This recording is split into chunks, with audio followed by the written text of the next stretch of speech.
అనుదినం మమ్మల్ని పోషిస్తూ సంరక్షిస్తూ కాపాడుతూ మమ్మలను మా కుటుంబాలను మా పరిచర్యలను నువ్వు నడిపిస్తున్న విధానం బట్టి స్తుతిస్తున్నాం ప్రభువా. మరి 2 రోజుల నుంచి వాతావరణం బాగోపోయినప్పటికీ ఈ దినం మాకు అనుకూలపరిచి వాతావరణం అంతవరకు మాకు సహకారంగా ఇచ్చినందుకు వందనాలు. వైజాగ్ నుంచి మరి నేను రావడానికి, మరి లోకల్లో ఉన్నటువంటి పిల్లలు వాళ్ళ పనులు చూసుకుని రావడానికి ప్రభు చూపించి ఒక సేవకుడిని మీరు సంఘాన్ని సిద్ధపరిచినందుకు వందనాలు.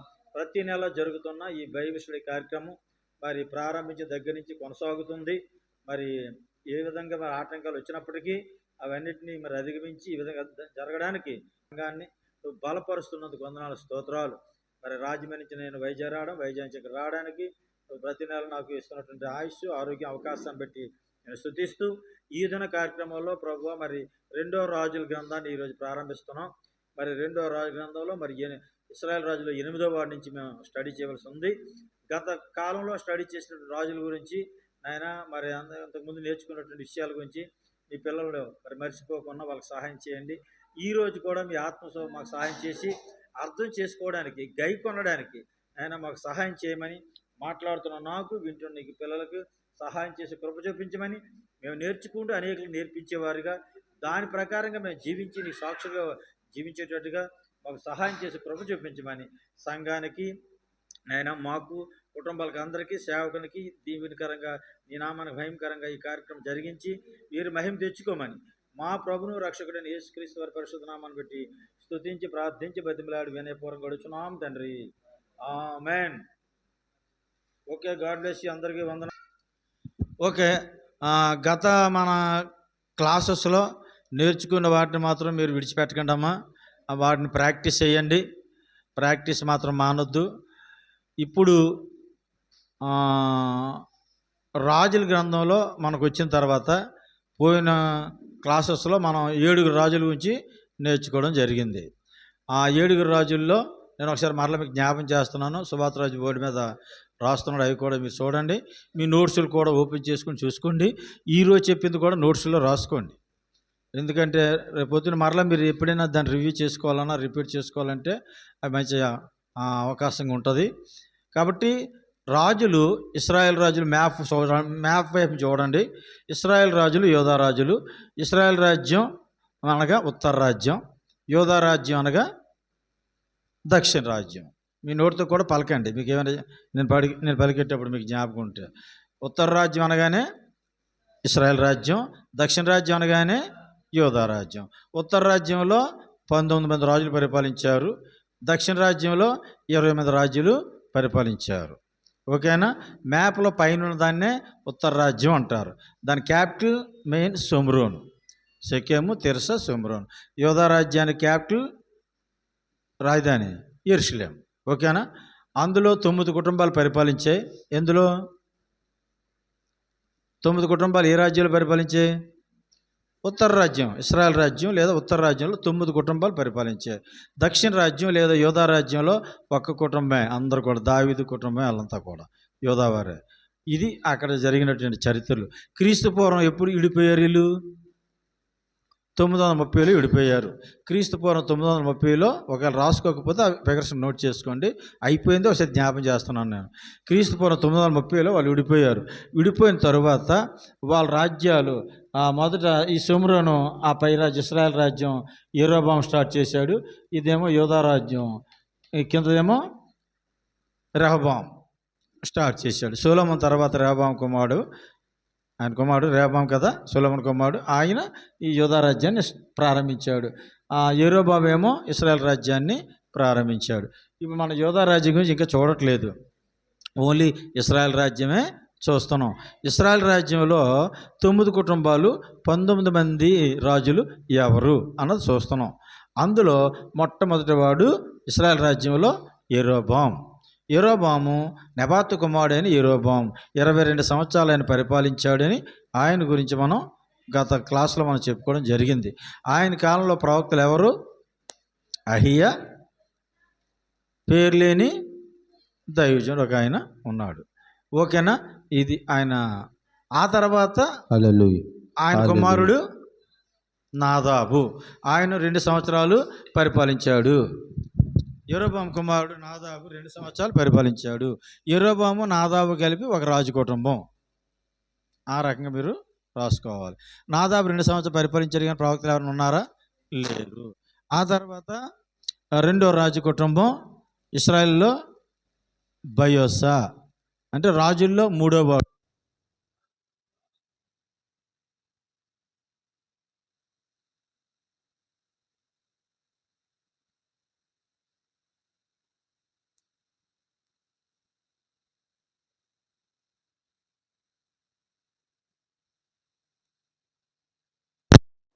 ఎన్ని సంవత్సరాలు పరిపాలించాడు అనుకున్నాం?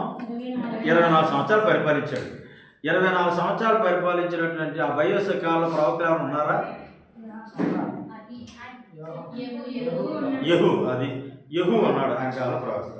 రాశారు కదా, సువార్త గంటగా రాశారా? సరిపోయిందా?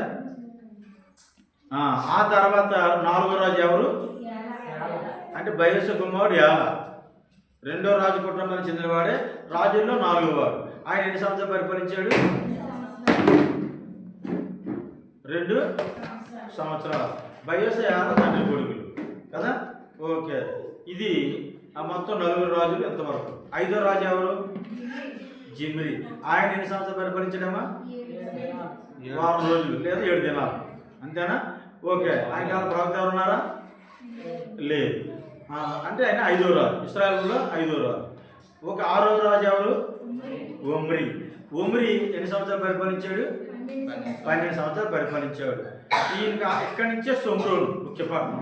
అంతకుముందు షెకెము తిర్సా ఉండేది, ఇక్కడి నుంచే షోమ్రోను ముఖ్యపట్నం వచ్చేది కదా. 6 సంవత్సరాలు షోమ్రోన్లో పరిపాలించాడు, తిర్సాలో 6 సంవత్సరాలు పరిపాలించాడు ఒమ్రీ. మొత్తం 12 సంవత్సరాలు పరిపాలించాడు ఒమ్రీ, అంతే కదా.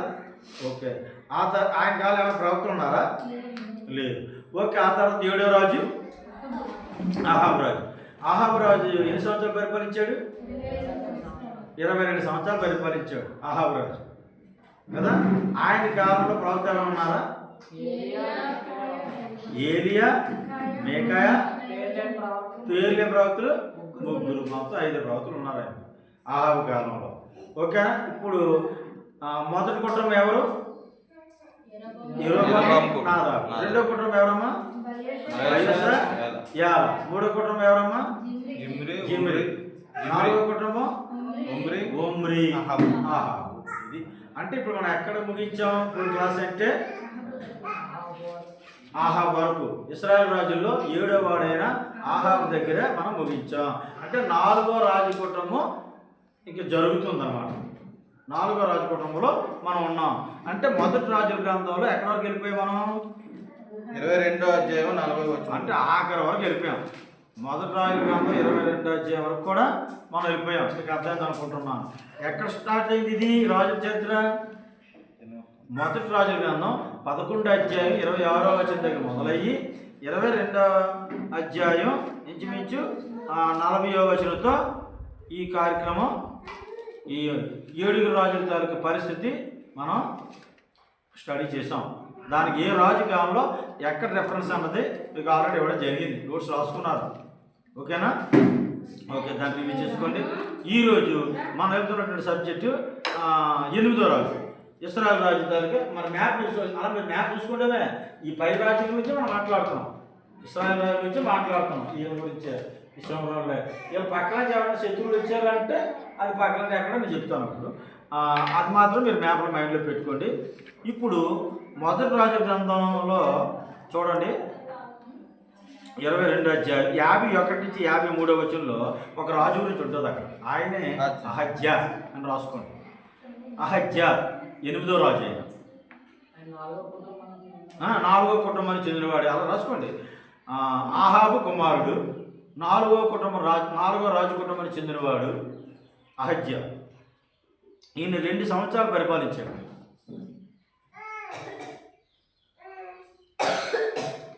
ఇలా రాజధాని షోమ్రోనే, ఇంక అందరికీ షోమ్రోనే.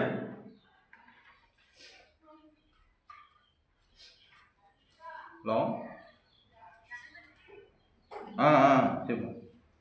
అయితే అక్కడ మీకు 52వ వచనంలో మీరు చూస్తే ఏముంది?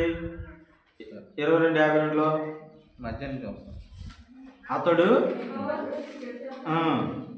యెహోవా దృష్టికి చెడుతనం జరిగించి తన తల్లిదండ్రులు ఇద్దరు ప్రవర్తనను ఇశ్రాయేలు వారి పాప జీవితకారుడైన నెబాతు కుమారుడు యెరొబోము ప్రవర్తనను అనుసరించి ప్రవర్తించు వచ్చాను. అంటే ఇప్పుడు అహజ్య పరిపాలన ఎలా ఉందని చెప్తున్నాడు? బాగోలేదని చెప్తున్నాడు. ఆ తల్లిదండ్రులు ఇద్దరు ఎలా ప్రవర్తించారో అంటే ఆ తల్లిదండ్రులు ఇద్దరు ఎవరు? అహజ్య తల్లిదండ్రులు ఇద్దరు ఎవరు? అహాబు, యెజెబెలు. వాళ్ళిద్దరు ఎలా విగ్రహారాధన చేశారో ఈయన కూడా అదే చేశాడంట. అంతేకాక నెబాతు కుమారుడైన యెరొబోము అంటే మొదటి యెరొబోము ఏమైతే చేశాడో అదే విగ్రహారాధన, దూడబొమ్మల ఆరాధనని ఈయన కొనసాగించాడు. అది మనకు అక్కడ అర్థమవుతుంది. ఇక ఈయన గురించి మీరు రెఫరెన్స్ ముందు రాసేసుకోండి. అహజ్య గురించి 2వ రాజులు, మొదటి రాజులు 22వ అధ్యాయం 51, 53 రాసుకున్నారు కదా. 2వ రాజులు 1వ అధ్యాయం.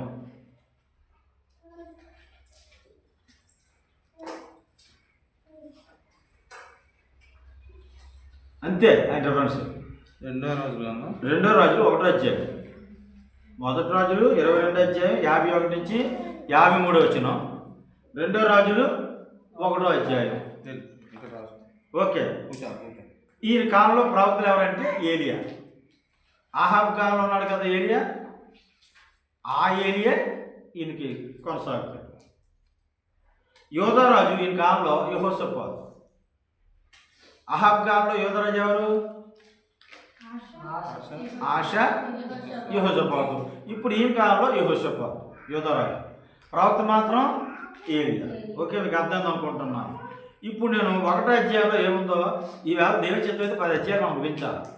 10 అధ్యాయాల వరకు మనం తీసుకెళ్ళాలనుకుంటున్నాను. చాలా మంచి సబ్జెక్ట్ ఉంటుంది 10 అధ్యాయాలు కూడా, అద్భుతమైన సబ్జెక్ట్ ఉంటుంది.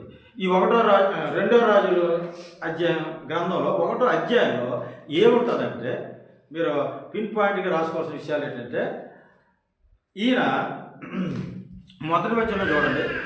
ఆహాబు మరణం తర్వాత మోయాబీలు ఇశ్రాయేలు వారి మీద తిరగబడిరి. మోయాబీయులు ఈయనకి శత్రువులు. అహజ్య శుభ్రంలో తన మేడగది కిటికీలోని కింద పడి రోగి, మీరు ఎక్రోను దేవత బయలుదేరి పోయి ఈ వ్యాధి పోగొట్టుకొని నేను స్వస్థపడడం లేదు విచారించమని దూతలు పంపించాడట. ఈ రాజు ఏం చేశాడు? మేడగది మీద పడిపోయాడు. పడిపోయిన తర్వాత మరి నేను బాగవుతానా లేదా, మరి ఎందుకు పడిపోయాను, ఇవన్నీ ఎవరి దగ్గర అడగాలి? రాజు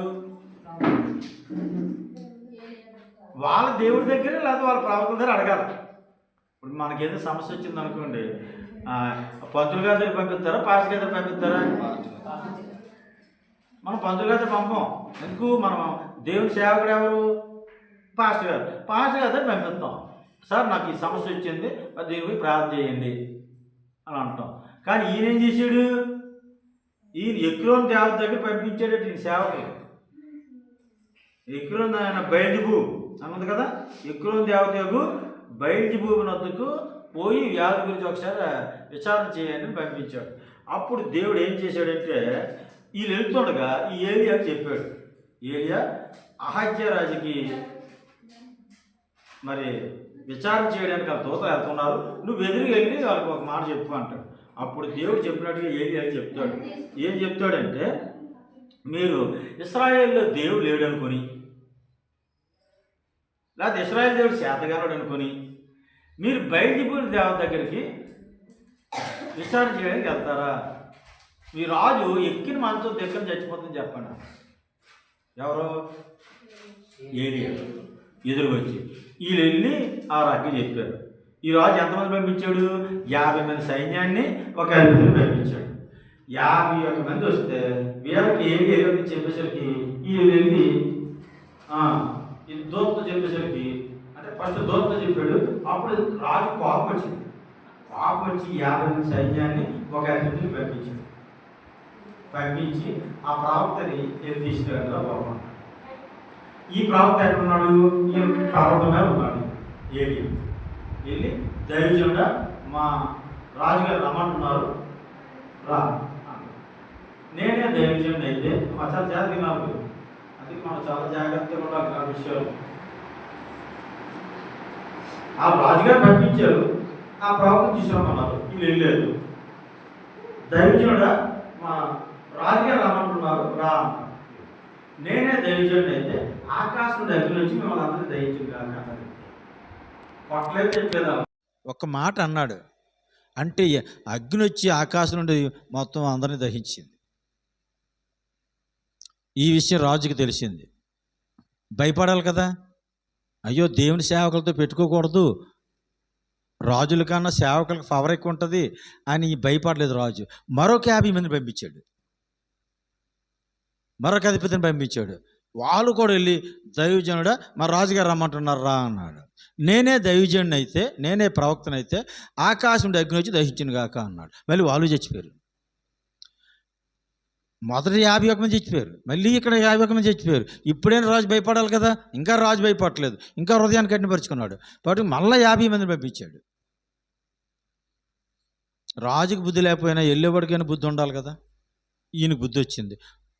మా రాజు మాటలేని ఆ ప్రాక్తో పెట్టుకుంటే నేను అయిపోతాను, నాకన్నా ముందు వెళ్ళి అందరూ అయిపోయారు, కాబట్టి నేను వెళ్ళి ఆయనతో మర్యాదగా ఉంటే మంచిదని మోకరించి, దైవజనుడా నా ప్రాణం నా వెనకాల ఉన్న వాళ్ళ ప్రాణం నీ చేతిలో ఉన్నాయి, మరి వెళ్ళకపోతే మరి రాజు చంపేస్తాడు, కాబట్టి నువ్వు మా యందు కనికరించి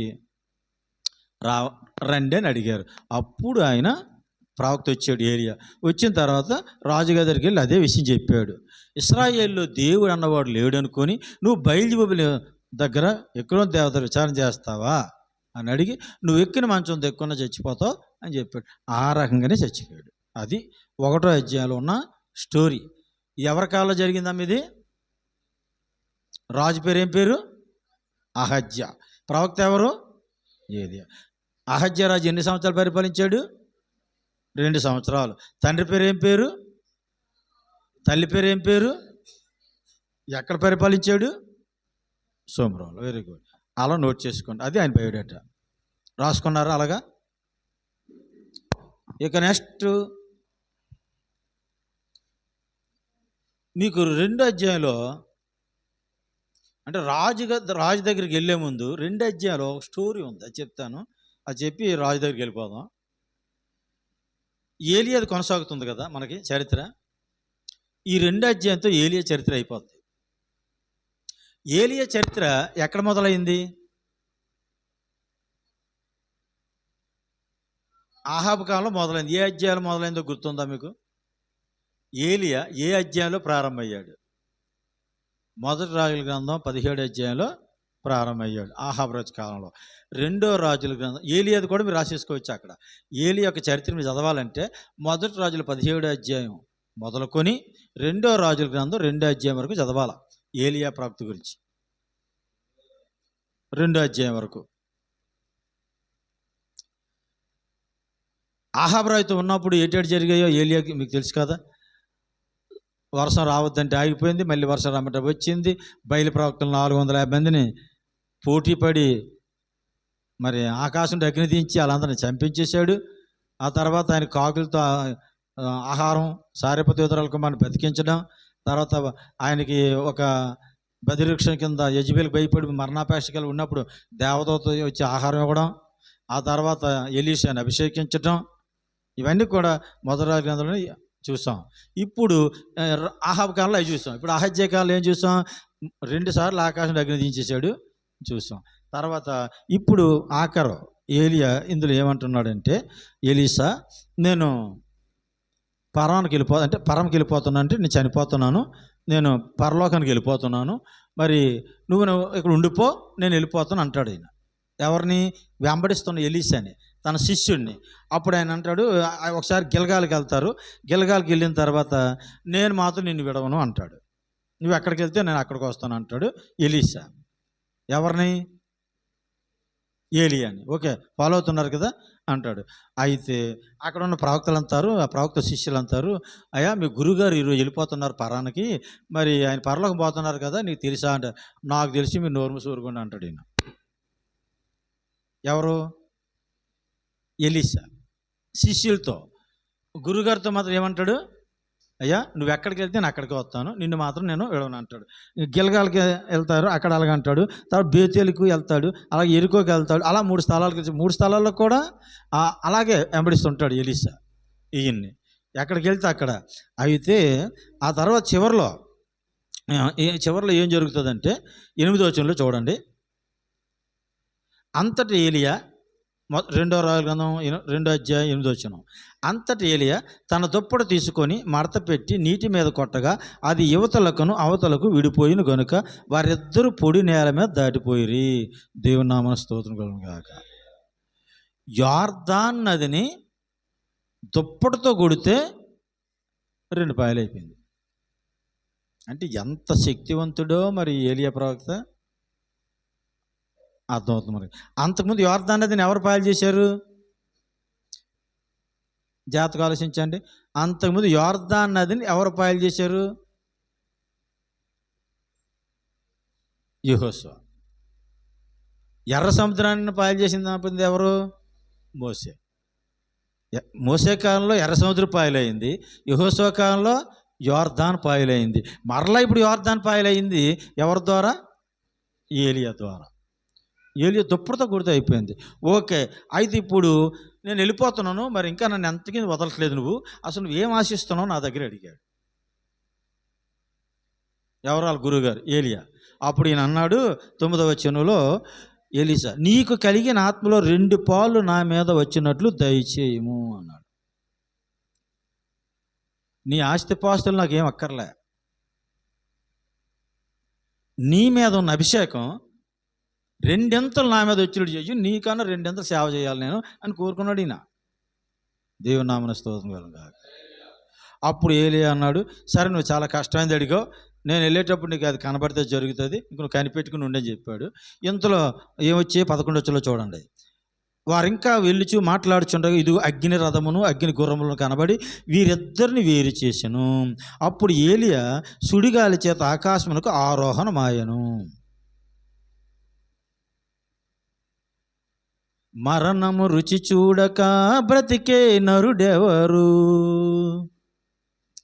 కలకాలము లోకములో ఉండే స్థిరుడెవడు. పాడుతాం కదా. మరి ఇప్పుడు ఈయన మరణం రుచి చూడకన్నా వెళ్ళిపోయాడు. మరణం రుచి చూడకున్నా బ్రతికే నరుడెవడు అంటాం కదా. మరి ఇప్పుడు ఏలియా మరణించాడా? మరి ఎలాగ వెళ్ళిపోయాడు? యెహోవాకు అసాధ్యమైనది ఏదైనా ఉందా? హనోకు కూడా మరణం రుచి చూడకన్నా వెళ్ళిపోయాడని రాశారు. దేవునితో నడుస్తూ వెళ్ళిపోయాడు ఆయన. ఏలియా కూడా మరణించకుండానే ఈ చైమైన శరీరంలోంచి అక్షయమైన శరీరంలోకి దేవుడు మార్చేశాడు. రేపు యేసుప్రభు వారు వస్తున్నప్పుడు కూడా ఆయన 2వ రాకడలో సిద్ధపడి వాళ్ళందరూ ఇలాగే మరణించాం. సపోజ్ ఈ రోజు కానీ ప్రభు వస్తే మనం బతుకుంటుండగా కానీ యేసుప్రభు వస్తే మనం మరణించాం, మనం మార్పు చెందిపోతాం. ఈ చైమైన శరీరాలు అక్షయ శరీరంగా మారిపోతాయి, ఆరోహణ అయిపోతాం మనం కూడా. కాబట్టి దేవుడు ఇలాంటి కార్యాలు కూడా చెయ్యగలడు అని మనకు అర్థమవుతుంది. అయితే ఇప్పుడు ఆయన వెళ్ళిపోతే ఆయన దుప్పటి కింద పడింది. దుప్పటి కింద పడిన తర్వాత 14వ వచనం చూడండి. ఒంటి మీద నుండి కింద పడిన ఆ దుప్పటిని పట్టుకొని నీటి మీద కొట్టి ఏలియా యొక్క దేవుడైన యెహోవా ఎక్కడున్నాడు అనెను. అతడు ఆ దుప్పటితో నీటిని కొట్టగా అది ఇటు అటు విడిపోయినందున ఎలీషా అవతల యొద్దకు నడిచిపోయాను. ఏమైంది ఇప్పుడు? యొర్దాను మళ్ళీ పాయలైపోయింది. ఇప్పుడు ఎవరు పాయలు చేశారు? ఎలీషా. యెహోషువ కాలంలో యొర్దాను పాయలైంది, ఏలియా కాలంలో యొర్దాను పాయలైంది, ఎలీషా కాలంలో కూడా యొర్దాను పాయలైంది. యొర్దాను నదిని పాయలు చేయడం అంటే ఏమీ కాకుండా చేస్తున్నారు వీళ్ళు. మన జామేరు కానీ పెద్దది అది. యొర్దాను అంటే ఒక పెద్ద నది అది. ఆ యొర్దాను నదిలో బాప్తీసాలు ఇస్తారు. ఇప్పటికీ ఉంది అది ఇజ్రాయెల్ దేశంలో.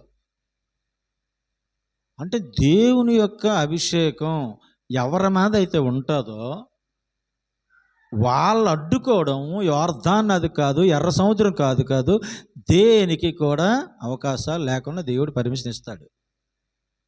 ఇది మనకు సత్యం. ఏలియా ఎలాంటి పవర్ఫుల్ ప్రవక్తగా పనిచేసి వెళ్ళిపోయాడు ఆయన. ఇప్పుడు ఎలీషా ఆ అభిషేకాన్ని అందుకున్నాడు. ఇప్పుడు ఎలీషా ఏలియా యొక్క డ్యూటీని ప్రారంభించాడు ఇక్కడ మొట్టమొదట. అంటే 2 అధ్యాయాలు మనకి ఏమర్థమైంది? ఏలియా ఆరోహణం, ఎలీషా యొక్క పరిచర్య ప్రారంభం. ఇక ఇతను పరిచయం ఇక్కడ స్టోరీ చెప్పేస్తాను నేను, అవన్నీ చదివితే మీకు టైం వేస్ట్ అవుతుంది. ఈ అధ్యాయాలు ఇంకొన్ని సంఘటనలు ఏంటంటే, ఈయన వెళ్ళిపోయాడు కదా, వీళ్ళ శిష్యులు ఉన్నారు కదా, అక్కడ క్యాబ్ మీద ఉన్నారు, ప్రవక్తల గుంపు ఉంది. మీ గురువుగారిని ఎత్తుకొత్తాం, ఒక సమయం అడుగుతారు. అయ్యా మా గురుగారి సంగతి నాకు తెలుసు, ఆయన మీకు ఎవరు కనపడ్డాయినా, ఆయన వెళ్ళిపోయాడు, పరానికి వెళ్ళిపోయాడు, ఇంకా ప్రాబ్లం లేదు, ఆయన గురించి ఎక్కడ మీకు కనపడ్డంతే. లేదు వెళ్తాం అంటారు. వీళ్ళు వెళ్ళి ఒక 3 దినాలు తిరిగి ఇంకా ఆయన కుమారుడు మరల యెహోరాం, ఇంకొక యెహోరాం ఉన్నాడు యోధా రాజ్యంలో, ఆయన యెహోషాపాతు కుమారుడు అని యెహోరాం. ఆయన కుమారుడు మళ్ళీ అహజ్యా. ఇక్కడ ఒక అహజ్యా ఉన్నాడు, అహాబు కొడుకు. ఈ అహజ్యా ఎవరు? యోధా రాజుల్లో అహజ్యా. కాబట్టి ఇశ్రాయేల్ రాజు అని యెహోరాము కాలంలో యోధా రాజులు 3. ఎవరా 3 అంటే? యెహోషాపాతు, యెహోరాం, అహజ్యా. ఓకే. ఈ రాజు కాలంలో ప్రవక్త ఎవరు? ఎలీషా. Very good. ఈయన గురించి మాత్రం మీరు మర్చిపోకండి. ఇప్పుడు ఈ 3 అధ్యాయం నుంచి ఏముందో చూద్దాం ఈయన గురించి.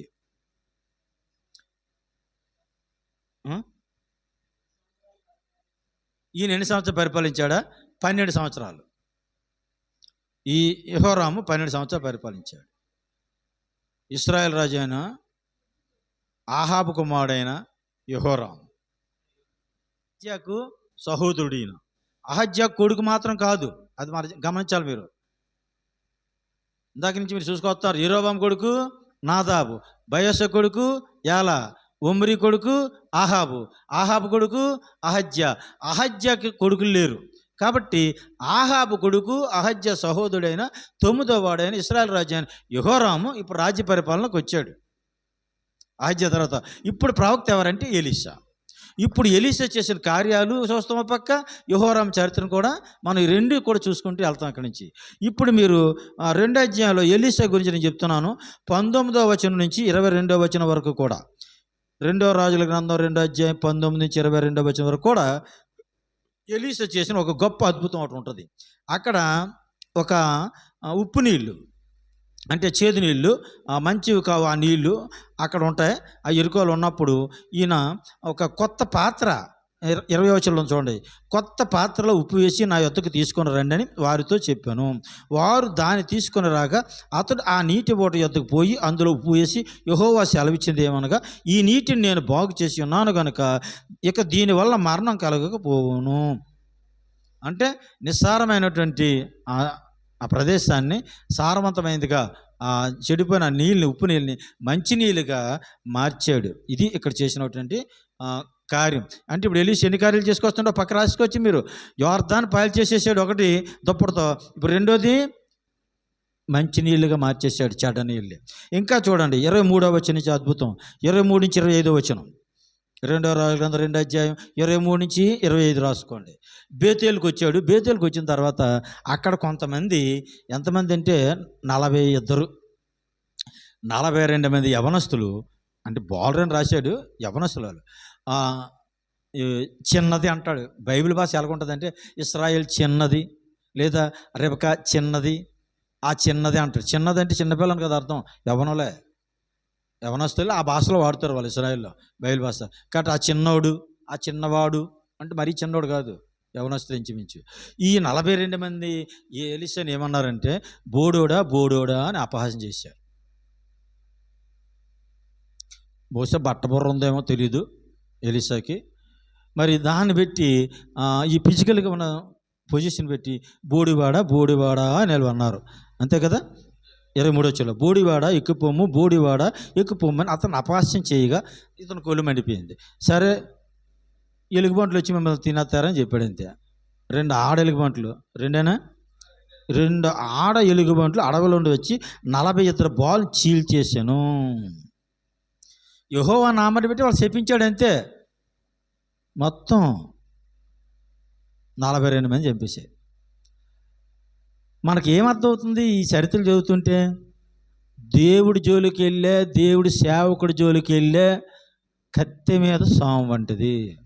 ఆయన మన సేవకుడు కాకపోవచ్చు, ఆయన ఎవరి సేవకుడు అనుకోను మనం, కానీ ఆయన వేరే సంఘానికి కావచ్చు, ఏ ఊరువాడు కావచ్చు, ఆయన యెహోవా దేవుని సేవకుడు, ఆయన ప్రభు తాలూకు సేవకుడు.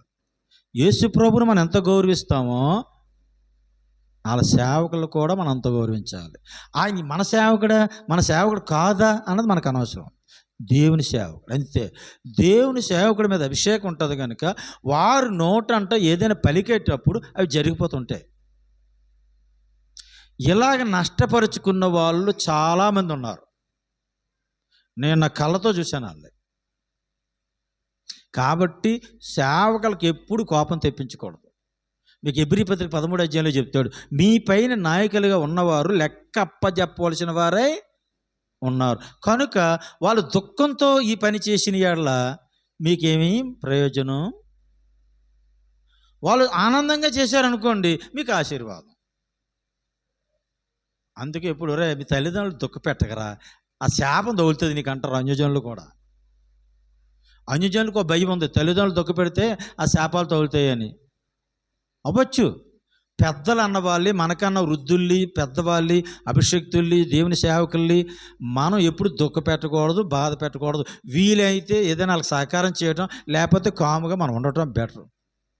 లేకపోతే లేనిపోయిన శాపాలు తెచ్చుకున్న వాళ్ళు అవుతాం మనం. ఇందాక మనం ఏం చేసాం, రెండో అధ్యాయంలో అక్కడ 50 మంది చచ్చిపోయారు, తర్వాత 50 మంది చచ్చిపోయారు ఏలియా కాలంలో. ఇప్పుడు ఎలీషా కాలంలో 42 మంది చచ్చిపోయారు. ఏంటి చేసిన పాపం, ఏంటి తప్పేంటి చేసిందంటే సేవకులు గౌరవించకపోవడమే, సేవకులు అపహాస్యం చేయటం, సేవకులు అమర్యాదగా మాట్లాడటం, ఒక సేవకుడి గురించి ఇంకొక సేవకుడి దగ్గర చెప్పటం, లేకపోతే ఆ సేవకుల గురించి ఇంకొక తోటి విశ్వాసాలు చెప్పటం, ఇవన్నీ కూడా మనం తెలియకుండా చేస్తుంటాం. దీనివల్ల మన కుటుంబాలు కొద్ది శాపగ్రస్తులు అవడానికి అవకాశాలు ఉన్నాయంటారా లేదంటారా? నేను చెప్పట్లేదు, ఇది బైబిలే చెప్తుంది కదా. కాబట్టి ఆ సేవకుడు ఎలాంటి మనకు అనవసరం. మనం వదిలిస్తే దేవుడే చూసుకుంటాడు. సేవకుడు తప్పు చేస్తే 2 లెక్క అప్పగించాలని రాశాడు బైబిల్లోని. సేవకుడికి తీర్పు మనం తీర్చకూడదు, సేవకుడిని అపహాస్యం చేయకూడదు, సేవకుడిని విమర్శించకూడదు. దానివల్ల మనం నష్టపోతాం, వాళ్ళు నష్టపోరు. మనం వదిలేసామనుకోండి, వాళ్ళు ఏం తప్పు చేసినా మనం చూసి చూడనట్టు వదిలేసామనుకోండి, ఆయన గురించి బేడగా ప్రసారం చేయకున్నా, లేనిపోని వార్తలు పుట్టించుకున్నా, ఒకవేళ మనం చూసినా మనకు అదేమో నిజం అబద్ధం మనకేం తెలుసు. మనకెందుకని ఊరుకుంటే మనం బెటర్, దేవుడు చూసుకుంటాడు. మనం కానీ తీర్పు ఇచ్చిన, మనం కానీ ఆయన జోనికి వెళ్ళాము, మనం బుక్ అయిపోతాం. దీన్ని బట్టి ఇక్కడ నేర్చుకోసం పాఠాలు అవి. ఇక 3వ అధ్యాయానికి వెళ్తున్నాను నేను. ఇప్పుడు ఎలీషా గురించి కంటిన్యూ అవుతున్నాడు. ఒక పక్క ఎలీషా ఇప్పుడు ఎన్ని చేశాడు? 3 అద్భుతాలు చేశాడు ఇప్పుడే. ఇక ఇప్పుడు రాజు కొంచెం యెహోరాము గురించి 3వ అధ్యాయం యెహోరాము గురించి రాసుకోండి ముందు. యెహోరాము 9వ వాడు, ఇశ్రాయేల్ రాజు. 3 నుంచి 9 అధ్యాయాలు 2వ రాజుల గ్రంథం 3 నుంచి 9వ అధ్యాయం వరకు ఉంటుంది. ఇతని కాలంలో యోధా రాజులు యెహోషాపాతు, ఇంకొక యెహోరాము. 3 నుంచి 9 అధ్యాయాలు. 3 అధ్యాయం, 4 అధ్యాయం, వరుస 9 అధ్యాయం రాసుకోండి. 3, 4, 5, 6, 7, 8, 9.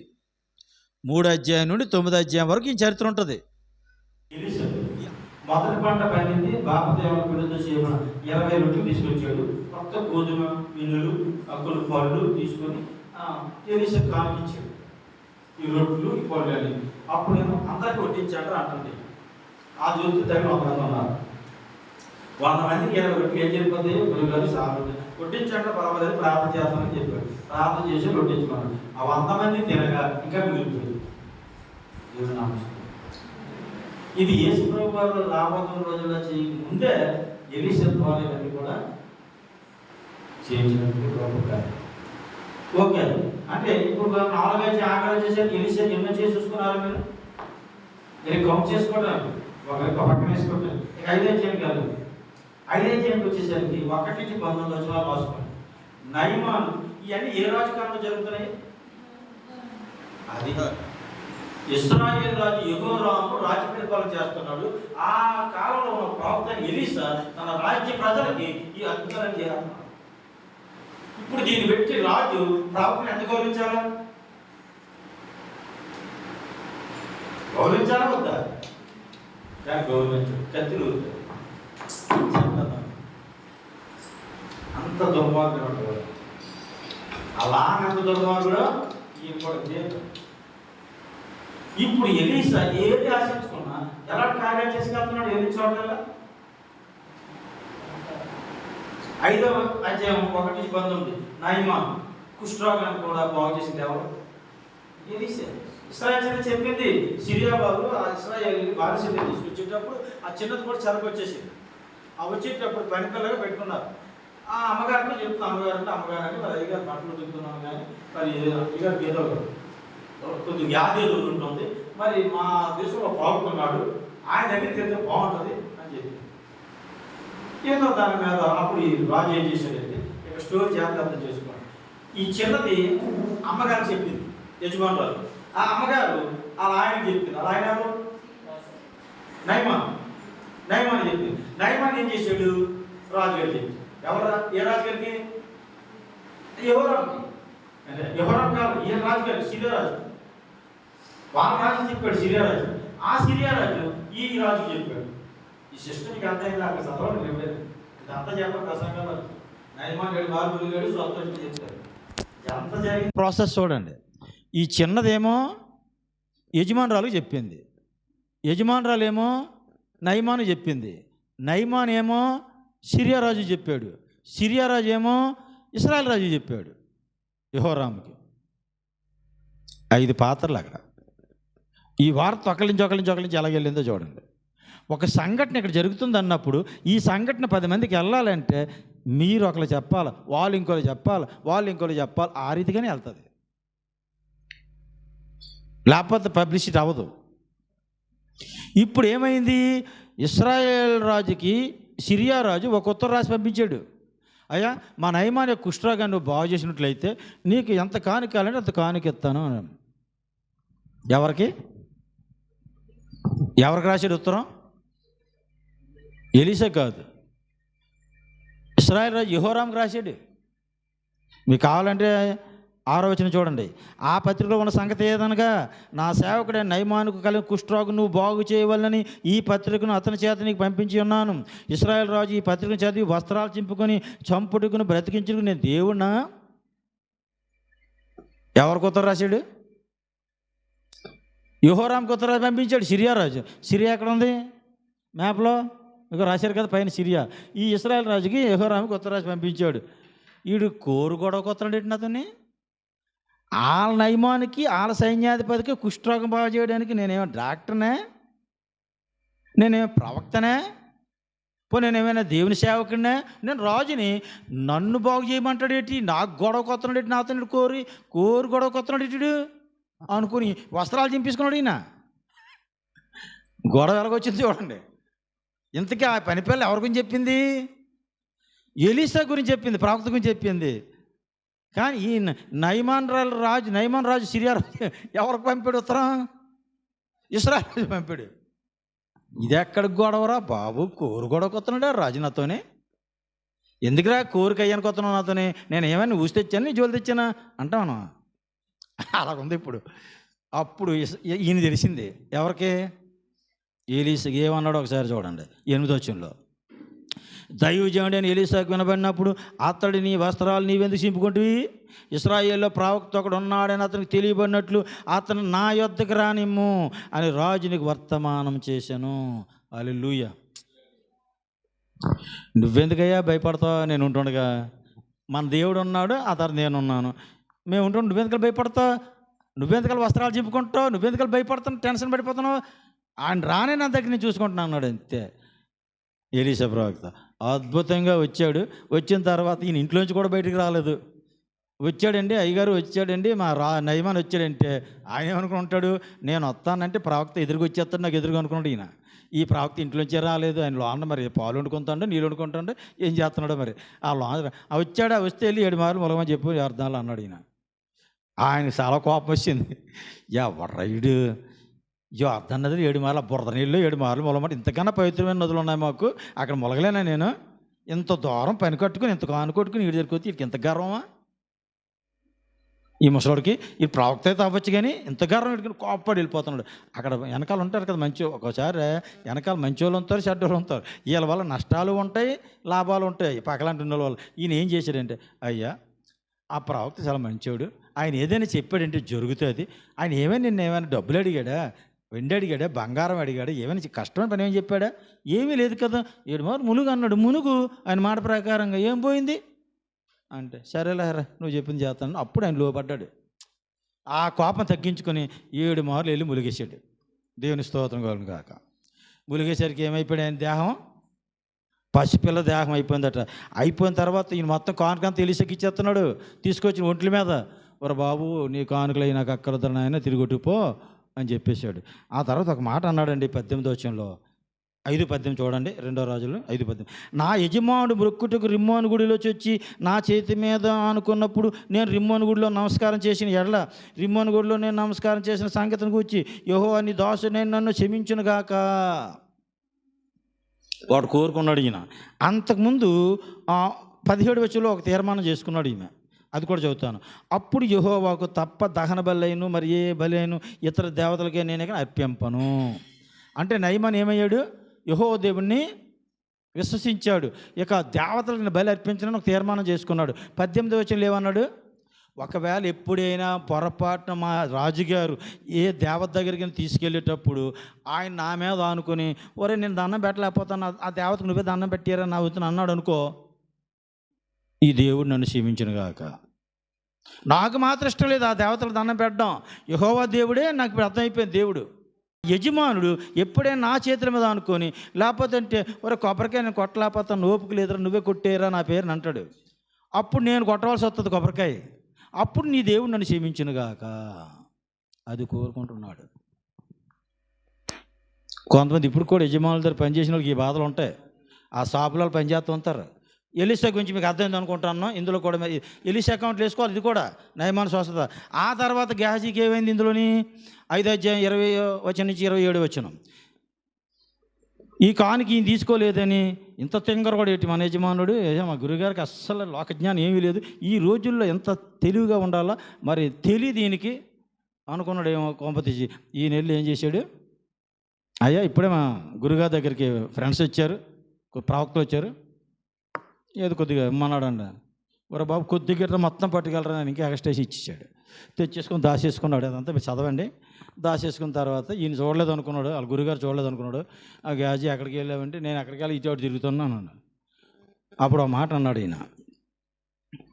25వ వచనంలో నువ్వు ఎచ్చటికి నుండి వచ్చేతో అడిగితే నేను ఎచ్చటికి పోలేదని. తర్వాత 26వ వచనం చూడండి. అంతటి ఎలీషా వానితో, ఆ మనుష్యుడు తన రథము దిగి నిన్ను ఎదుర్కొంటూ తిరిగి వచ్చినప్పుడు నా మనసు నీతో కూడా రాలేదా? అందుకు బాధపడ్డాడు ఎలీషా. ఎన్నాళ్ళు నా దగ్గర పరిచర్య చేస్తున్నావు,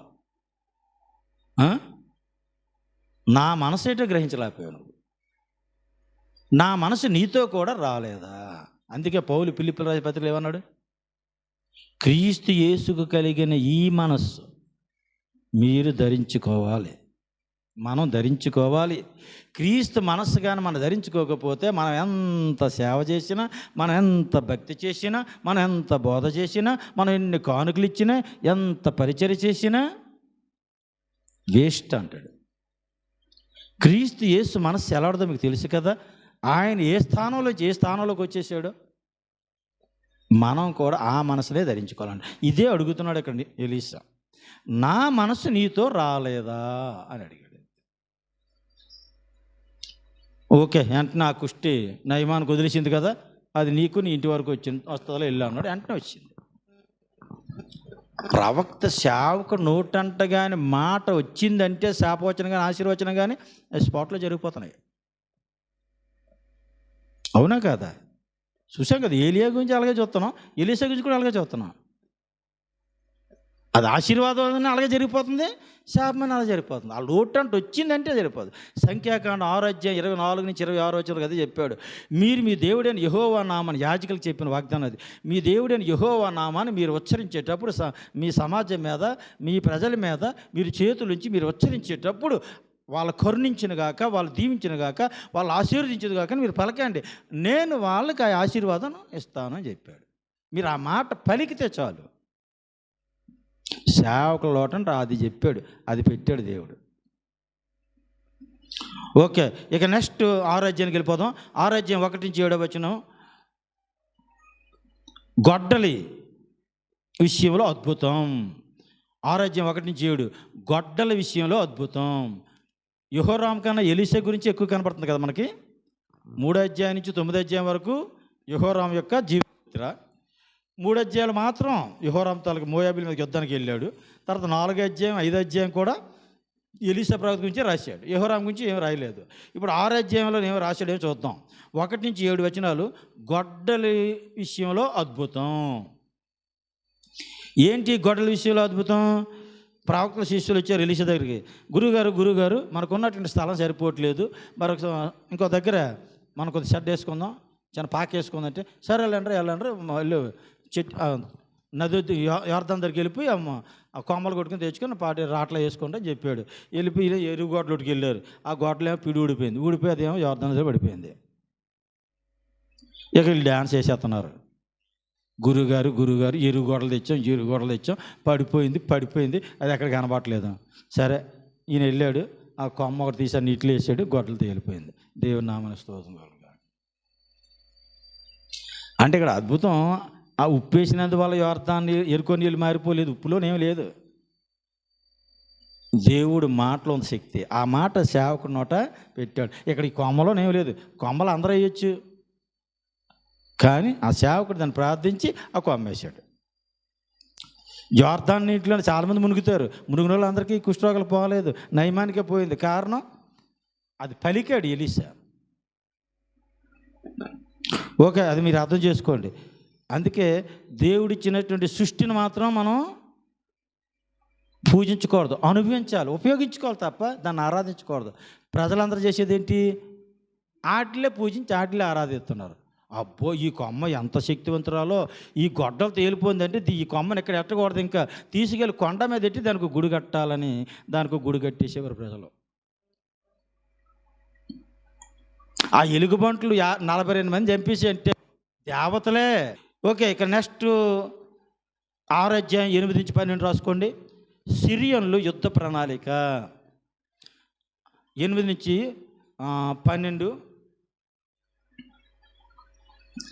సిరియన్ల యొక్క యుద్ధ ప్రణాళిక.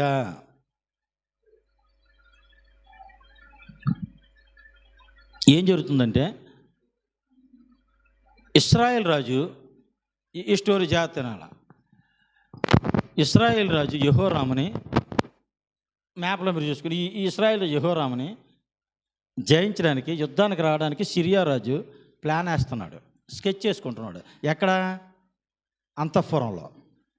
మనం పలానా చోటకి వెళ్ళి మీరు పలానా చోట ఉండండి, ఎలాగైతే ఇశ్రాయేల్ని మనం ఇలా పట్టియొచ్చు, ఆ రాజుని ఇలా ప్రాణాలతో తెచ్చి ఏదో ప్లాన్ వేసుకుంటున్నాడు. ఈ విషయం ఎలీషాకి తెలిసిపోతుంది. ఎలీషా ఏం చేస్తున్నాడు? ఇశ్రాయేల్ రాజు యెహోరాముకి ఇన్ఫర్మేషన్ ఇచ్చేస్తున్నాడు. అప్పుడు ఇశ్రాయేల్ తప్పించేసుకుంటున్నాడు. ఇప్పుడు ఇలా మాటకి జరుగుతుంది. ఈ రాజుకి అనుమానం వచ్చింది. ఏ రాజుకి? సిరియా రాజుకి.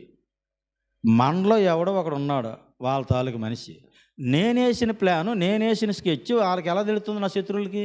మీలో ఎవడో చెప్తున్నాడు అంటే అందులో ఒకడు అన్నాడు, అయ్యా మేము కాదయ్యా, అనవసరం మా మీద అనుమానం పడకగానే వాళ్ళలో ప్రవక్త ఉన్నాడు, ఇక్కడ మీరు అంతఃపురంలో ఏమనుకుంటున్నారో ఆ విషయాలైనా రాజు చెప్పేస్తున్నాడు. అయితే ఓ పని చేయండి, మీరు అందరూ వెళ్ళండి, ప్రాణాలతో పట్టుకుని రండిరా అన్నాడు. ఎలీషా ప్రవక్తను తీసుకురావడానికి ఇప్పుడు గుర్రాలు వెళ్తున్నాయి, రథాలను. 6:13-23 6:13-23 గుర్రాలు, రథాలు ఎలీషాను పట్టుకురావడానికి. ఇప్పుడు ఇందులో జరిగిన స్టోరీ ఏంటో నేను చెప్తున్నాను చూడండి. ఈ రాజు ఎప్పుడైతే వాళ్ళు పంపించాడో వీళ్ళు వెళ్ళారు. ఎలీషా ప్రవక్తలు మరి వంట చేసుకుంటున్నాడో, మరి ప్రార్థన చేసుకుంటున్నాడో, మరి ఏం చేసుకుంటున్నాడో తెలియదు, కానీ వాళ్ళ శిష్యుడు బయటకు వచ్చాడు. వచ్చిన తర్వాత అలా చూశాడు, 4 పక్కలు చూసేటప్పుడు ఏ పక్క కూడా ఖాళీ లేకుండా 4 పక్కలు గుర్రాలు, రథాలు ఉన్నాయి. ఇక డ్యాన్స్ వేసాడు ఈయన. గురుగారు అయిపోయింది, ఇక మన పని ఈ వేళతో లాస్ట్. ఇంతవరకు అందరినీ చంపుకొచ్చారు కానీ మీరు 42 మంది ఎలుగుబంటి రాళ్ళు చచ్చిపోయారు, ఇక్కడ అన్నీ చేసుకొచ్చారు, కానీ ఈ రోజుతో మనం లాస్ట్, ఒక్కసారి బయటికి రండి అన్నాడు. అంతే. వచ్చి చూసేసరికి చుట్టూ రథాలు, గుర్రాలు, సిరియా సైన్యం చుట్టేశారు. అప్పుడు ఈయన ప్రార్థన చేశాడు. ఎవరు? ఎలీషా ప్రవక్త. ప్రభువా, ఈ నేత్రాలు తెరు అని ప్రార్థన చేశాడు. ఈయనకు అప్పుడు కళ్ళేవా? ఉన్నాయి, కానీ ఇప్పుడు ఆత్మీయ నేత్రాలు తెరవమని ప్రార్థన చేశాడు. తెరిచేసరికి ఇప్పుడు చూశాడు ఈయన. చూస్తే ఏముంది? ఎలీషా చుట్టూ అగ్ని గుర్రాలు రథాలు ఉన్నాయి. దేవుని నామమున స్తోత్రం కలుగును గాక. మీకు ఏమన్నా అర్థం కావట్లేదు నేను చెప్పింది? అర్థమైతే అసలు కుర్చీలు నిలబడరా? మీరు కుర్చీలు కూర్చోరు అసలు. ఎలీషా చుట్టూ అగ్ని రథాలు గుర్రాలు ఉన్నాయని సంగతి ఎలీషాకి తెలుసు, కానీ పక్కన శిష్యుడు తెలియదు. శిష్యుడికి ఏం కనబడుతుంది? సిరియా సైన్యం, సిరియా గుర్రాలు కనబడుతున్నాయి. ఎలీషాకి ఏం కనబడుతుంది? తనకున్న భద్రత ఏంటో కనబడుతుంది. యోబు కలిగిన దానికి, యోబు కుటుంబానికి కంచి వేశావు కదా అన్నట్టుగా ఎలీషా చుట్టూ అగ్నిరథాలు పెట్టాడనే సంగతి, ఈ కాపుదల ఉందన్న సంగతి ఎలీషాకి తెలుసు, కానీ శిష్యులు తెలియదు. ఇప్పుడు ఇది చూపించాడు. చూపించేసరికి ఆశ్చర్యపోయాడు. అప్పుడు ఎలీషా మళ్ళీ ప్రార్థన చేశాడు. వాళ్ళందరి కళ్ళు అంధత్వంతో మొత్తుబండుగాక అన్నాడు. వచ్చిన వాళ్ళందరూ గుడ్డోలు అయిపోయారు.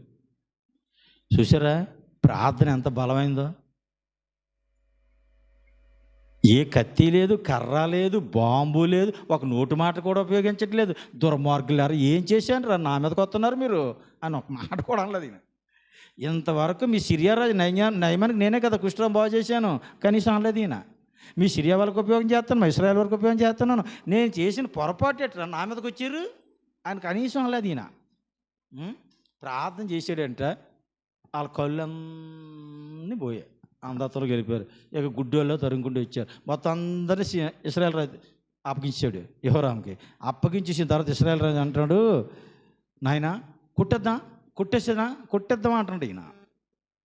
కొట్టేయడం కాదు, వాళ్ళు మన శత్రువులు, వాళ్ళు మన దగ్గరికి వచ్చారు కనుక వాళ్ళకి మనం మర్యాద చేయాలి, వాళ్ళని మనం తీసుకొని వాళ్ళకి భోజనం పెట్టాలి, వాళ్ళకి గౌరవించాలి, శత్రువులకి ఆ రంగం హాని చేయకూడదు అని చెప్పాడు. 21 చూడండి, 6:21 వచ్చాను. అంతటి ఇశ్రాయేల్ రాజు వారిని పారచూసి, నాయన వీరిని కొట్టుదునా అని ఎలీషాను అడుగగా, నీవు వీరిని కొట్టొద్దు, నీ కత్తి చేత నీ వింటి చేత నువ్వు చెరపట్టని వారినైనా కొట్టుదువా?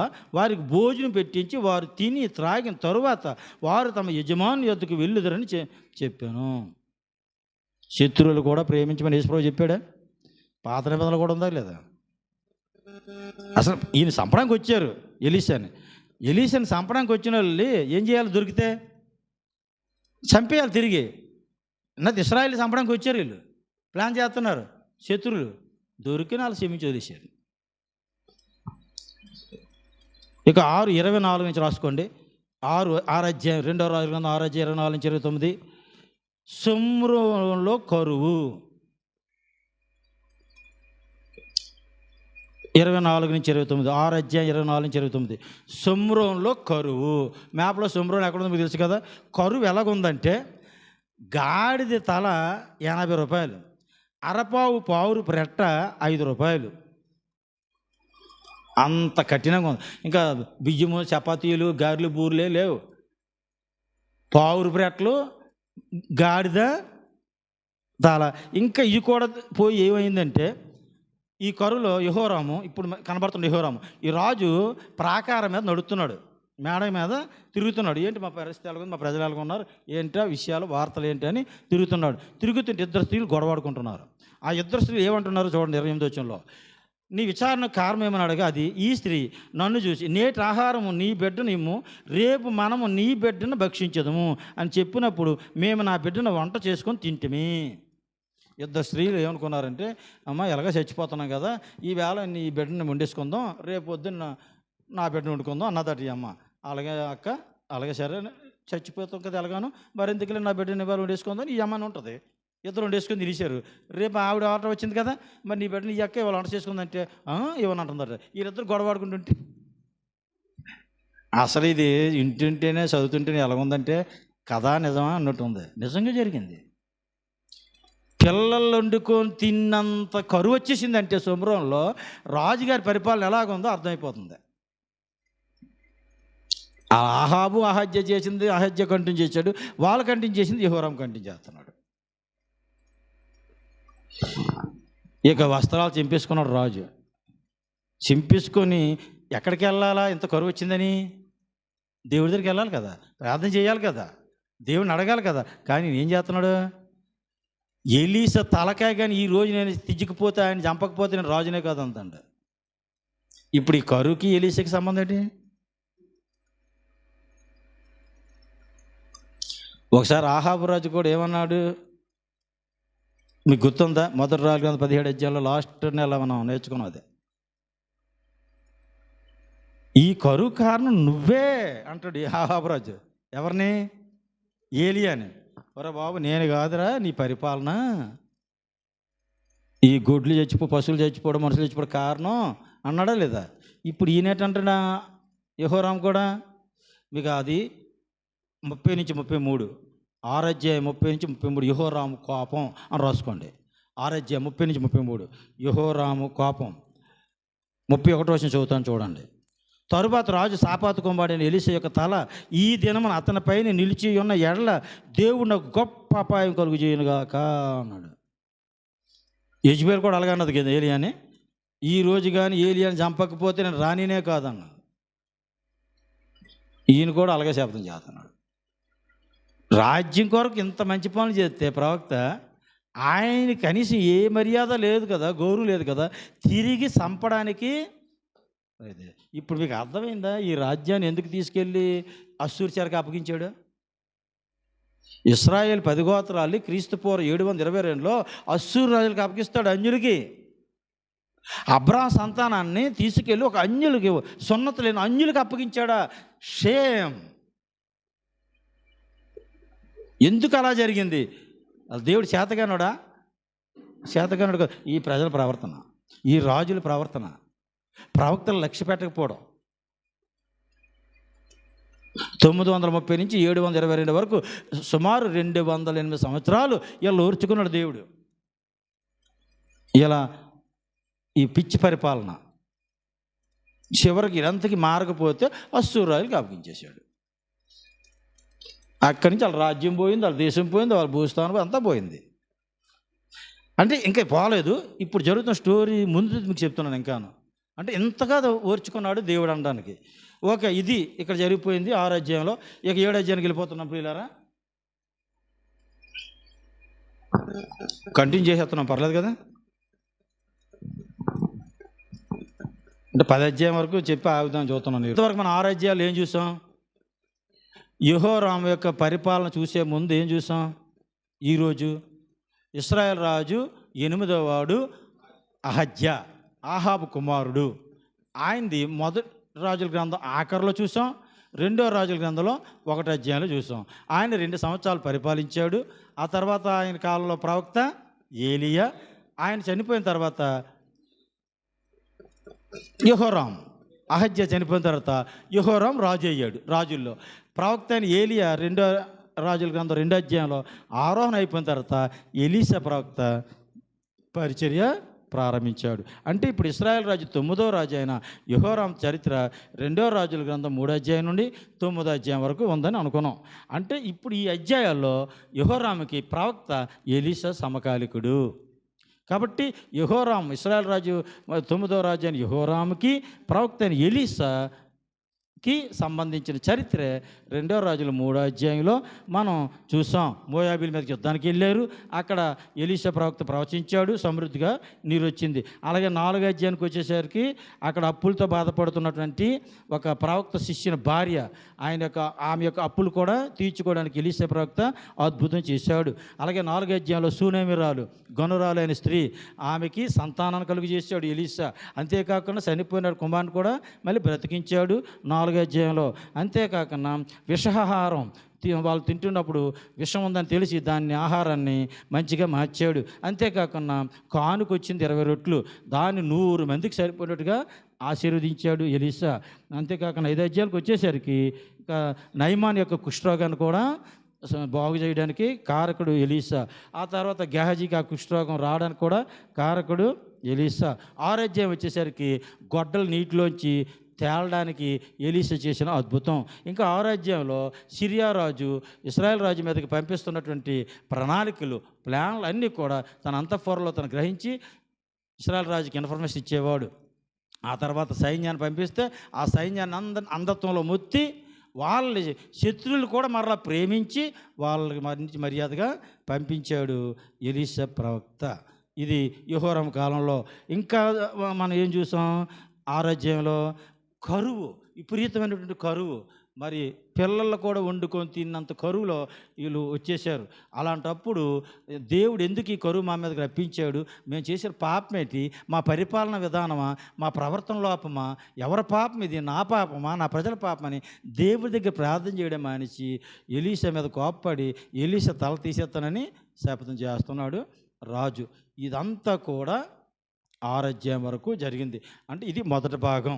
ఇక్కడికి నేను ఆపుతున్నాను. దీని భాగం రెండోది 7 అధ్యాయం నుంచి 7, 8, 9 అధ్యాయాలు మరలా కంటిన్యూ చేస్తాం రెండో భాగంలో. కాబట్టి అయిపోయిన చరిత్రని మీరు నోట్స్లో కూడా పెట్టుకుంటే